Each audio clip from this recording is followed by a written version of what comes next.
तो क्या प्लैनेट्स की वजह से इस तरह के योग भी बन जाते हैं? क्या हेल्थ में इतनी गिरावट आ जाती है कि किसी की डेथ भी हो सकती है और उसको डायग्नोस किया जा सकता है? जी, वास्तव में क्या कि मृत्यु को अगर आप लोग बात करें तो मृत्यु को कोई भी कैलकुलेट नहीं कर सकता, क्योंकि बहुत ही छोटा सा अंश होता है जिस समय हमारी डेथ हो जाती है। हाँ, निकटतम अनुमान होता है, परंतु ये हमें साफ मना किया गया कि हम कभी किसी की जो है डेथ को कैलकुलेट नहीं करेंगे। जैसा मैंने अभी थोड़ी देर पहले बताया, 64वें नवमांश की दशा चल रही हो या 22वें दृष्कांड की दशा चल रही हो, उसमें ज्योतिष में यह लिखा गया है, बृहत्पराशर होरा शास्त्र में, कि मृत्यु या मृत्यु तुल्य कष्ट हो सकता है। इसके अलावा जब डेथ की बात आती है तो कहीं ना कहीं हमारे छठे, 8वें, 12वें घर का संबंध तो होता है। इसके अलावा हर लगन में एक बाधक भाव होता है, प्लस शनि की इन्वॉल्वमेंट भी उसके अंदर जरूर होती है।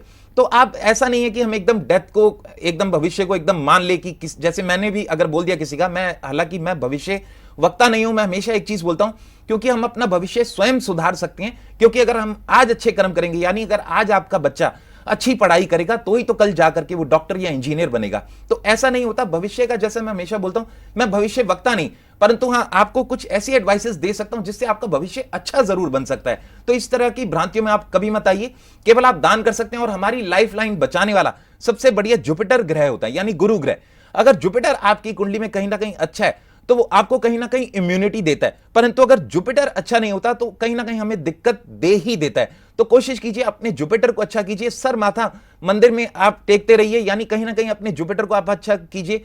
किसी बुजुर्ग आदमी का, पुरोहित, कुल पुरोहित का अपमान मत कीजिए, ग्रंथों का अपमान मत कीजिए, क्योंकि जो मर्जी कहिए, भले कितने भी पुराने हो, पर इन्होंने हमें बहुत सा ज्ञान दिया, इसको सहेज करके हमें रखना चाहिए, इनकी इज्जत करें, तो आप देखेंगे आपका जुपिटर अच्छा होता चला जाएगा। बाकी एक चीज बता रहा हूं, जिन भी लोगों को, एक सिंपल उपाय बता रहा हूं, जिन भी लोगों को अगर ऐसा लगता है कि उनको एक हेल्थ मतलब थोड़ा सा अभी कुछ खराब हुई, ठीक हुई, फिर दोबारा कोई और प्रॉब्लम उनके आ गई, जिनको लगता है, या बहुत लोग जो थोड़े ओल्ड हो चुके हैं, रेगुलर दवाइयां खानी पड़ रही हैं, दवाइयां तो खाते रहिए, नो प्रॉब्लम, बट एक पीला पका हुआ सीताफल, जिसे हम पंपकिन बोलते हैं, एक पीला पका हुआ सीताफल जिसकी ऊपर डंडी निकली हो, आप चुपचाप जाइए, यानी जिस दिन आपका बर्थडे हो, अगर आपका बर्थडे 5 तारीख है तो हर महीने की 5 तारीख को जा करके आप इसे किसी मंदिर में जाकर के रखाइए या किसी गुरुद्वारे में जाकर के रखाइए।